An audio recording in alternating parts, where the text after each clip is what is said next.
Nessas últimas semanas eu tenho visto muitas pessoas preocupadas falando que o Lula iria legalizar o aborto caso ele fosse eleito. Eu não só achei isso sensacionalista, como eu também achei que falta muita perspectiva de quem fala uma coisa dessas. Então, bora falar sobre o assunto? Eu não vou falar sobre o aborto aqui. Tem muita gente qualificada falando sobre o assunto de forma muito sensata por aí. O foco aqui é entender o que está por trás do tópico aborto e essa insistência em associar esse tema com o Lula. Recentemente, muita gente tem falado que se o Lula for eleito, ele vai legalizar o homicídio, né? Como muitas pessoas insistem em dizer. O Lula, apesar de sempre se mostrar um simpatizante à causa, mudou o tom do discurso quando ele falou que ele não concorda pessoalmente com a prática do aborto, mas que não é papel dele opinar sobre isso, que quem faz isso é o Congresso. E nisso ele não mentiu. Não só o que ele pensa sobre o aborto não pode se sobrepor a uma questão que deveria ser de saúde pública, como também, institucionalmente falando, cabe aos representantes do povo e do Estado deliberarem sobre a pauta. Vejam que no Brasil, para legalizar o aborto, a gente teria duas possibilidades principais: pelo Congresso ou pelo Supremo. Na primeira possibilidade é a Câmara dos Deputados e o Senado Federal, entendendo que o aborto deveria ser descriminalizado e, consequentemente, regulado.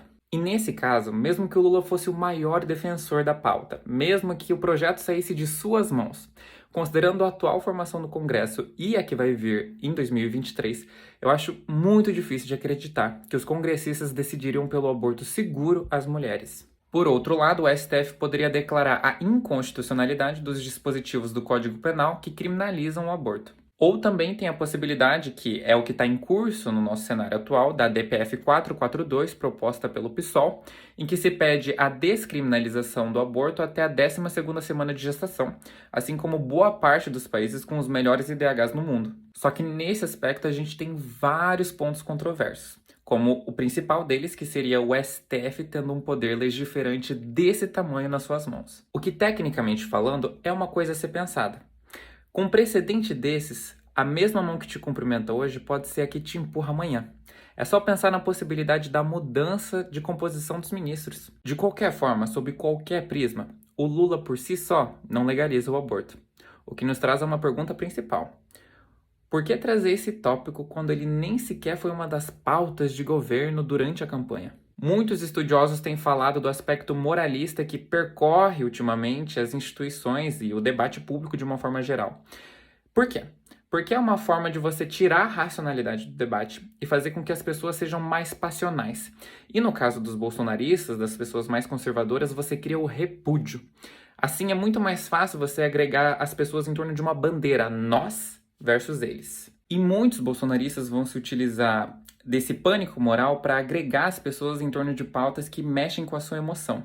O exemplo mais prático disso é o Bolsonaro. Para falar de política pública, de política de vacinação, de combate à fome, ele sempre tenta se eximir de responsabilidade. Mas na hora de falar que as universidades federais têm plantação de maconha, que é uma balbúrdia, a administração dele adora falar isso. Porque é a forma de fazer você se desmobilizar e focar em outras coisas que, como o aborto, são muito pouco palpáveis em nossa realidade. É o que fizeram com a mamadeira de piroca, com o kit gay, de fazer você associar ao opositor político todas essas pautas morais que te causam o nojo e que mexem no íntimo das pessoas e, em especial, aos conservadores. O problema é que várias delas se pautam em fake news. E, ao meu ver, tem pessoas que estão dispostas a conversar sobre isso de maneira racional e até sair da própria bolha e ponderar e questionar e, de fato, às vezes concordar em certos aspectos. No entanto, tem pessoas que não só não conseguem sair dessa bolha, como também não querem. E, ao meu ver, esse desespero frente ao aborto, ele é muito mais do que isso. Ele é o exagero aplicado em cima do preconceito das pessoas. Ele é o medo da normalização dos relacionamentos homoafetivos, ele é o repúdio às cotas raciais, ele é o incentivo ao armamento da população e ao aumento da violência em face aos grupos mais vulneráveis. É o bolsonarismo clássico. É defender um monte de coisa de forma vazia, sem racionalidade, pautando a maioria dos assuntos na emoção, no instintivo. É a defesa de tudo e nada ao mesmo tempo. Mas aqueles que estão dispostos a abrir as suas mentes e debater esses assuntos de maneira racional, a gente faz vídeos desse estilo para estabelecer um diálogo, uma conversa, para conseguir converter qualquer tipo de desespero em força para construir políticas públicas robustas de combate à fome, de vacinação, de fomento à educação pública. e não para combater um medo invisível. Por isso, aos conservadores, não se preocupem com o aborto. Preocupem-se, na verdade, com o candidato de vocês, que inclusive já se mostrou favorável à prática, considerando ser uma decisão do casal. Mas é realmente uma pena, porque em se tratando do aborto, a gente está mais perto da Arábia Saudita, do Sudão e da Venezuela do que de países como Dinamarca, Suíça, Noruega.